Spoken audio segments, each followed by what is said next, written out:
So hi, I'm James Wilson, I'm a clinical oncologist, and I've got Jon here with me today, and we're going to have a conversation about melanoma and its treatment. And Jon's been incredibly kind.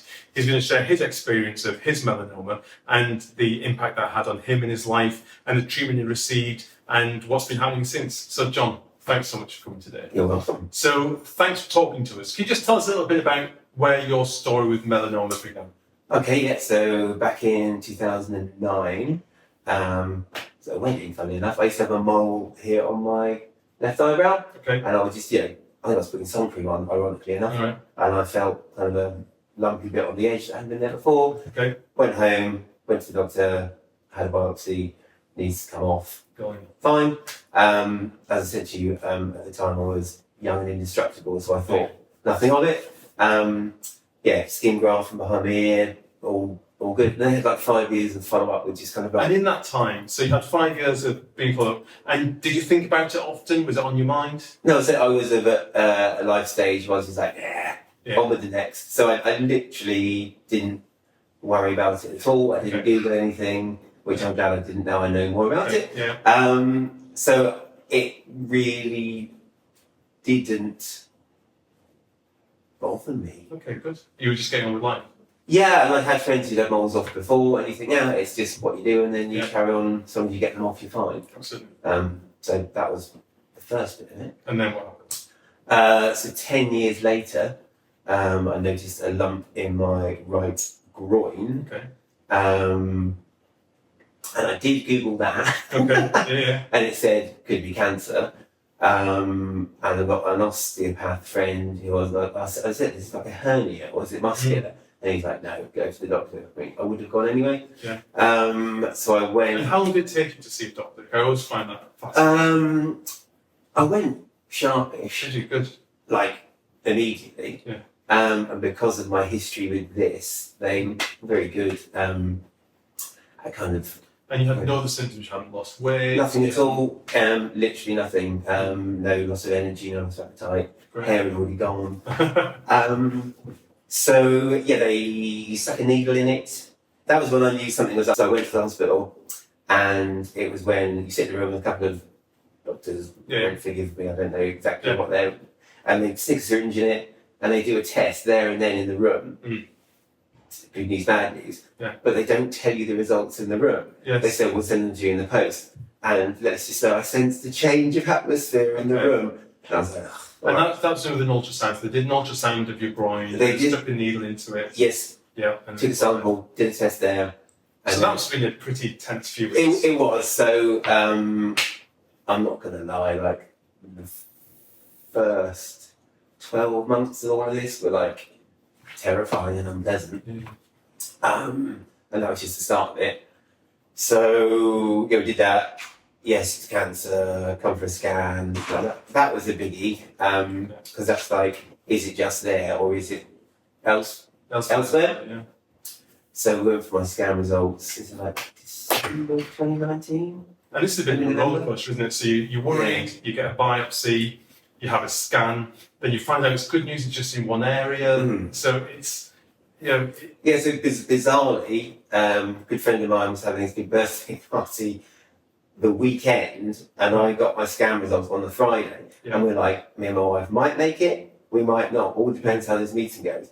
So it's weird to say that I went to get the results, and it was good news that I only had cancer in one place. So I was like, yes, let's go to the party. But you've got to take these wins where you get them, can't you? Exactly that. So that's what we did.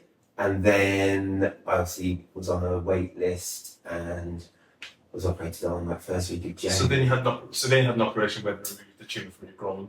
Yeah. And how long did it take you to recover from that? The worst bit about all of it was having a surgical drain in for 5 weeks. And me being me, I'm not very active, kind of quite itchy of foot. And that's because the fluid keep reaccumulating in your groin? I think they put it in as a fail-safe, because again, I knew nothing about the lymphatic system at the time. I knew nothing about anything. So we're taking these out because we have to. Yeah. You're going to have to wear a compression stocking for the rest of your life. Oh dear. We have to do this because you've got cancer in it, so fine. They didn't say about, the surgical drain or whatever. Yeah. And I remember I was only in hospital overnight for one night. And in the morning, the nurse came around with the stocking and stuff. This is early January. And I was like, I'm supposed to be running a half marathon in April. How are we looking for that? And she's like, yeah, let's see. Okay. Obviously knowing there was no way that was going to happen. Because you're having this training for 5 weeks. That came out, which is a massive relief. But yeah, it was just terrifying, not going to lie. So after that, you recovered from your operation, the drains come out of your groin, and then you told you need more treatment. Yes, so I was just dealing with like the physical side of it with the plastics team. Yeah. And then they put you in with the oncologist. Yeah. And that's when they kind of give you a stage and they're like, welcome to stage 4 cancer. That's when I said, goodness me, because I'd lost a couple of friends just the year before. Not through melanoma, but other cancers, bless them. And that both of them were on about a 2-year journey with that. And I was like, that's going to be me. Well, it's up for grabs, isn't it? Yeah. So that was sobering. And then I was offered immunotherapy. Yeah. Because they scanned me after the op. Had you heard of immunotherapy? Because why would you? Yeah. So I scanned after the op and everything was clear. There was nothing showing. So that was brilliant. That was a relief. So they gave me the immunotherapy as like a fail safe kind of belt and braces. Yeah, an insurance policy to stop the cancer. Because they said it can be lurking in a cellular level that doesn't show up on scans, which again I didn't know. Yeah. So I had a year of that. So let's talk about, so you had Nivolumab. That's right. Immunotherapy. Do you remember? I think it was every month. Okay. So yeah, the little extra layer of fun on all of this was just as I got my surgical drain out and I was getting back into my life that I enjoy very much and all its distractions. Yeah. COVID had kicked in. First lockdown, so all my work stopped, which I really love. I had a 5-year-old and a 3-year-old at the time. Right. My wife's work carried on, so I was chief child wrangler and also trying to style out the whole cancer thing in front of the kids, and oh my god, it was rough. And I was mainly concerned about the treatment because of potential side effects, which then make it obvious to the kids you're going through something, you have to worry them. But fortunately, I didn't have a single side effect, which was astonishing. Not even a bit of tiredness. Nothing. Bit of tiredness, no diarrhea, no skin rashes, no breathlessness, no cough. And you're having your hormones checked every now and again with your blood tests every cycle, checking your thyroid, checking your adrenal gland, all of these blood tests that we routinely do, and you just sail through the 12 months. That's great news. It is. It's the best good news, bad news. And I know you weren't working at the time it was COVID, but when you went into work, would you have... Oh god, yeah. So the weirdest thing about all of this is I've never spent a single day feeling unwell. Wow. And you've had a stage 4 cancer diagnosis. That took me a while to sort of wrap my head around. Yeah. And as I said, like the first 12 months were like incredibly scary. So my son was 3 at the time, and I made a little pact with myself that I was going to walk into school on his first day of school. It was like, that's happening, basically. Yes. Didn't tell anyone about it. It was just a little thing I did internally with myself. Yes. But yeah, after a year of essentially being in a state of constant borderline terror, like wrecks your sleep, just horrendous.